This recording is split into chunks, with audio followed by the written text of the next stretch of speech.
Let's go down to the cave. That we saved for a special occasion. Call me that. Well, it just slipped out. Now control yourself, Gomez. I'll try.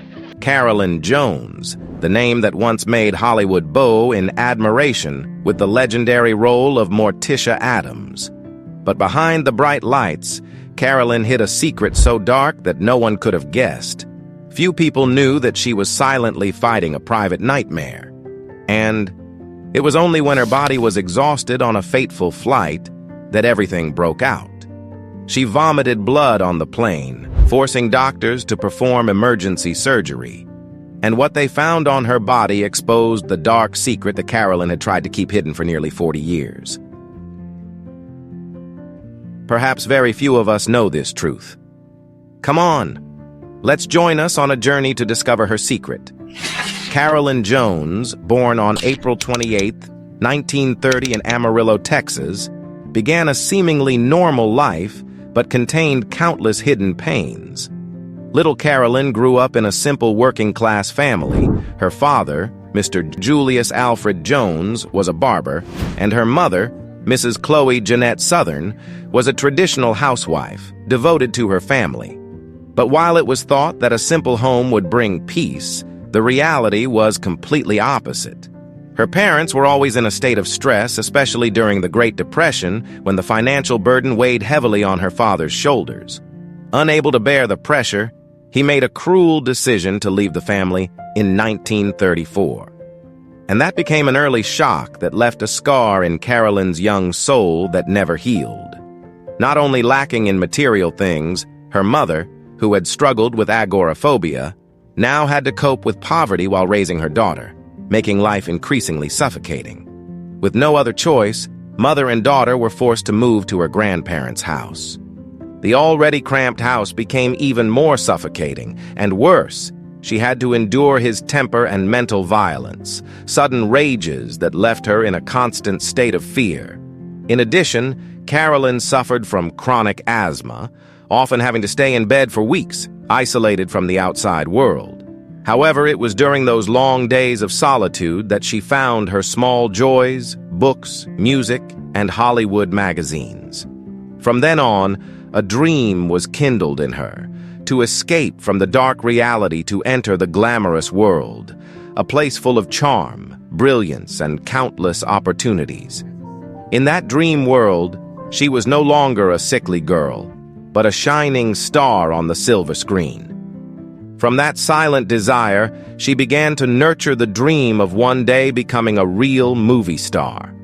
When Carolyn heard about Pasadena Playhouse, a prestigious acting school in California, she knew it was the only gate that would lead her out of reality. That we saved for special occasions.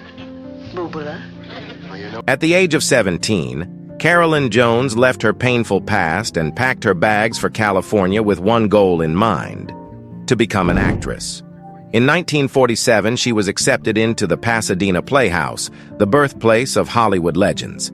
Here, Carolyn not only honed her acting skills, but also encountered her first youthful emotion, which was love. In August 1949, she met Don Donaldson, a warm-hearted musician, 8 years her senior. A passionate love affair quickly blossomed between the two. And after only a year of dating, Carolyn got married at the age of 20. To outsiders, it was a romance like a novel, but Hollywood did not believe in fairy tales. They speculated that this was just a hasty marriage, or worse, a step for Carolyn to find a foothold in the entertainment industry. Finally, after less than a year of living together, the two divorced in silence, leaving Carolyn with a bitter void. However, she still refused to give up. After 3 years of hard work, Carolyn graduated with honors from the Pasadena Theater, ready to enter the world she had always dreamed of. However, when the door of her dream opened, she soon realized the harsh truth. In the film capital, beauty can beat talent, and to survive, she was forced to choose between losing herself or accepting the harsh game. For her career, she decided to change everything. She had plastic surgery, dyed her hair blonde, practiced to get rid of her Texas accent, changed her gait and posture, and invested in fashionable clothes. This change changed everything. What do you think Carolyn hid inside after the plastic surgery? Then listen to her next sentence to understand better. Soon after, a talent scout spotted Carolyn in a performance at the Players Ring Theater. After a successful audition, she signed a 6-month contract with Paramount Studios. In 1952, Carolyn Jones made her big-screen debut in The Turning Point. The title sounded prophetic, signaling a major turning point in her life, and it did open a new door. Her family was overjoyed. Her mother cried tears of pride, and her grandparents danced in their small living room as if they had just witnessed a miracle. But in Hollywood, the spotlight never lasts long. After her first role, Carolyn quickly fell behind. Paramount gave her 2 more small, unimportant roles and then quietly terminated her contract. What seemed like a brilliant start quickly turned into a sad silence, as Hollywood all but forgot about her. Financial difficulties set in. The modest salary from Paramount was not enough to cover the high cost of living in Los Angeles. Things became so difficult that her younger sister Betty had to move in with her to help pay the rent. But Carolyn did not give up. She took part in any project she could, from supporting roles in little-known films to small stage productions. A turning point in Carolyn's life after she returned to the stage at the Preston Sturgis Players Theater, she found a place that helped her keep her faith in acting. And it was here that fate brought her to meet Aaron Spelling, an ambitious young screenwriter. Between these two people struggling with their artistic dreams, a special relationship was formed. Not just sympathy, but also the fusion of 2 souls that strangely understood each other. For Carolyn, this was more than just love. It was a fading meeting of 2 kindred spirits. I don't know, it's possible. Remember my cousin Curdle? Ah, yes. Well, sorry about the whole mess, Pomeroy. In 1953, Carolyn's fortunes changed. She was cast in House of Wax, one of the first 3D films ever made. Her role was small, but the film became a worldwide phenomenon. For the first time, critics began to notice Carolyn and shower her with praise. In the cutthroat world of Hollywood, her name began to assert itself. Her star was rising, and everyone believed she was on the verge of becoming a real star. But while her career was on the rise, her love life took a complicated turn. Carolyn met Aaron, whom she thought was the man of her life, and she waited for a proposal. However, Aaron, though deeply in love with her, was hesitant. He believed that he could not marry until he had a stable career and enough money to start a family. Carolyn, however, was impatient. She hated procrastination, hated feeling passive, so she boldly solved the problem herself. Carolyn was the one who proposed to Aaron. In April 1953, the 2 officially became husband and wife, but Carolyn was never the image of a 1950s housewife. From the beginning, she clearly determined that her career came first. For her, giving birth just to fulfill her duties as a woman was unfair. She openly admitted that she did not want motherhood to overshadow her artistic ambitions. It was a bold, almost rebellious choice, going against the standards of the time. But Carolyn remained steadfast. At the same time, luck knocked on her door. A casting director at Columbia Pictures noticed her and believed she was perfect for an upcoming big project. He promised that if the audition was successful, the role would be hers. For Carolyn, this was more than just another opportunity. It was her golden ticket to Hollywood stardom. But cruel fate once again turned its back on her. The night before an important audition, Carolyn suffered a severe bout of pneumonia. Her body temperature soared to over 40 degrees Celsius, and she was rushed to the hospital in critical condition. Her dream role, the role she believed would guarantee her fame, slipped away and fell into the hands of Donna Reed. Ironically, it was that role that brought Reed an Oscar. After the shock of losing her dream role to someone else, Carolyn Jones fell into a state of despair. The future that seemed to have just opened up was closed right before her eyes. During long, sleepless nights, she kept asking herself, if I hadn't fallen ill that day, would my life have turned a different page?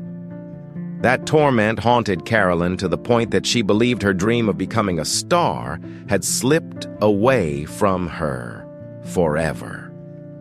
She continued to take on small roles, forgotten supporting roles, but then in the strangest way, fate gave her a new opportunity.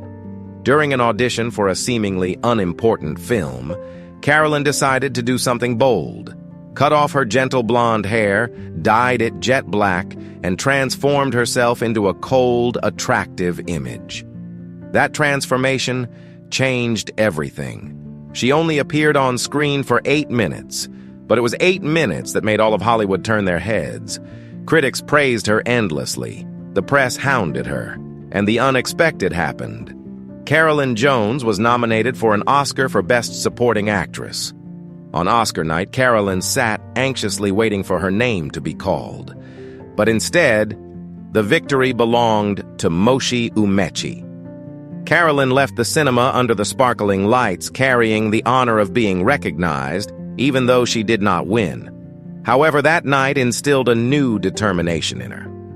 She would not stop until she proved herself to be a true artist worthy of greatness.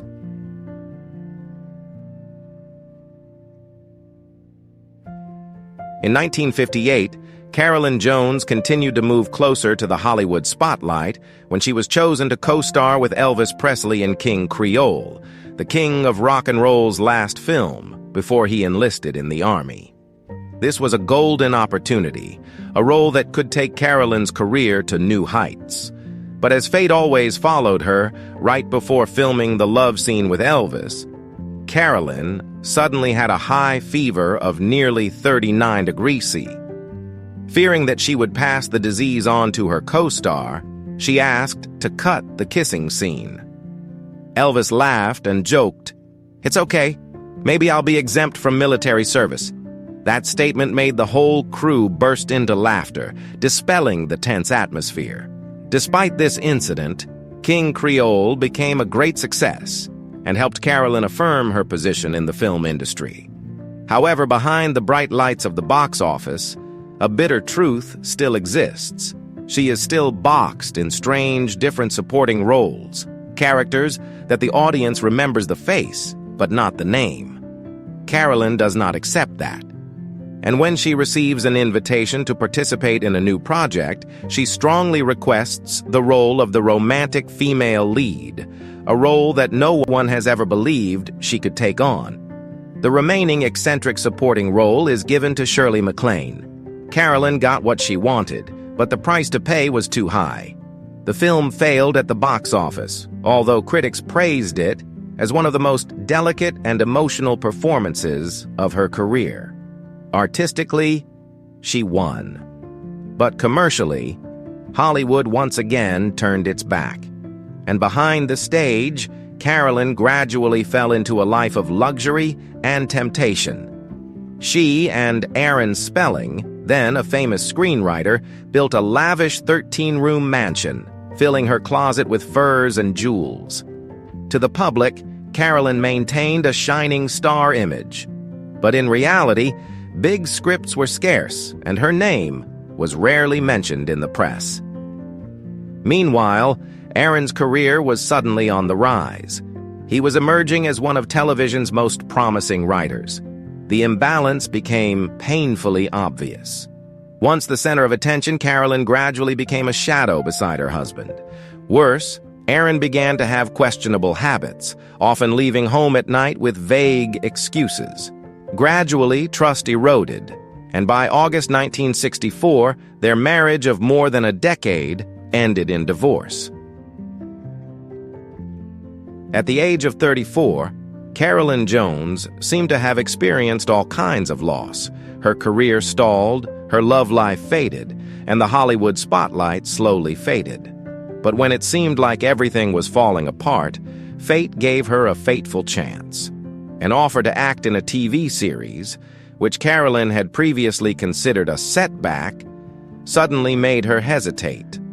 The role was described as an eccentric, dark but charming and humorous woman, a character that seemed to be born for her. Carolyn agreed, and that decision changed everything. In 1964, she transformed into Morticia Addams in the Addams Family, a role that defined her career and made Carolyn's name legendary. With her long black hair, haunting eyes, and elegant demeanor mixed with a touch of mystery, Carolyn made audiences both fascinated and shivered. When the show premiered on September 18, 1964, America was split in two. Half the audience was enamored with Morticia and Gomez for their chemistry and daring, while the other half was shocked by their passionate display of love on television, which was considered anti-normative at the time. But the buzz about their on-screen romance paled in comparison to the real-life heartbreak Caroline endured. The Addams Family quickly became a pop culture phenomenon.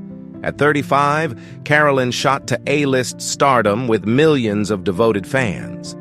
It was a dream come true, and Carolyn cherished every moment of it. But life played a cruel joke on her once again. Despite the show's popularity, ABC canceled The Addams Family after just 2 seasons. Carolyn was devastated. She landed a few guest roles on television over the next year, but new opportunities were scarce. Carolyn suspected that she had become so attached to Morticia that audiences would no longer accept her in any other role. Her career was in serious decline, leaving her with no clear path forward. With few options left, Carolyn returned to the stage, taking a role in The Homecoming on Broadway. She hated the job for a while, feeling hopeless and bitter. For comfort, Carolyn turned to her friend and vocal coach, Herbert Green. Their relationship gradually deepened into love, and they married in December 1968. But many of Carolyn's friends disapproved of the marriage. They found Green strange, unfriendly, even unpleasant. Green repeatedly persuaded Carolyn to quit acting and move to Palm Springs to live with him. From then on, Carolyn lived in isolation. Her once bright life became dull and gloomy. After 7 years of living in isolation in Palm Springs, Carolyn Jones finally realized that she could not live without the spotlight. At the age of 46, when most people believed her halo had faded, Carolyn Jones surprised everyone. She bravely ended her deadlocked marriage with Herbert Green and returned to Los Angeles, where her artistic dream had originated. Although she had been absent from the screen for many years, Carolyn was not forgotten. The audience, who once loved the mysterious Morticia Addams, still welcomed her with special affection. Step by step, Carolyn returned to television through guest roles, then returned to the stage, where she found herself and her pure passion for art. The spotlight helped her relive the feeling of dedication, of being herself. It was here, during a play rehearsal, that she met Peter Bailey Britton, a passionate young actor. A rare rapport quickly arose between them. Their relationship blossomed naturally, giving Carolyn hope that she could finally find lasting happiness after so much loss. Perhaps you've come this far and are looking forward to a secret that Carolyn has kept hidden for nearly 40 years, right? Well, here's Carolyn's shocking secret after the flight. On a flight from Dallas to Los Angeles, Carolyn suddenly became seriously ill, vomiting blood violently in the plane's toilet. Upon landing, she was rushed to the hospital, where doctors were forced to remove most of her stomach to save her life. The test results were horrifying: terminal colon cancer. At 51, instead of seeking public sympathy, Carolyn chose to keep it a secret. She quietly endured surgeries and grueling chemotherapy sessions, refusing to be the object of pity.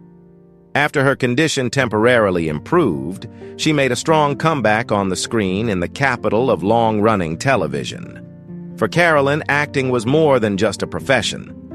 She once said, "Until my last breath, I still want to be an actress." But hope was soon extinguished when doctors confirmed that the cancer had returned. Even then, Carolyn did not give up. She continued to appear in the Capitol, even when her body was so weak that she had to use a wheelchair to complete the scenes. Behind the makeup, under the lace cap and ribbon covering her hair that had fallen out due to chemotherapy, she still exuded the pride of a true star. In September 1982, Carolyn and Peter held a simple but extremely emotional wedding. She wanted to be radiant on the big day. And with all the strength she could muster, Carolyn appeared as a radiant bride, despite the pain that was tormenting her body. It was a moment of affirmation of both love and pride for a woman who had captivated millions. But less than a year later, in July 1983, Carolyn fell into a coma at her home in West Hollywood. She died on August 3, 1983, at the age of 53. Before her death, Caroline made a final wish: to donate Morticia's costume and wig to the Academy of Motion Picture Arts and Sciences as a testament to her iconic role.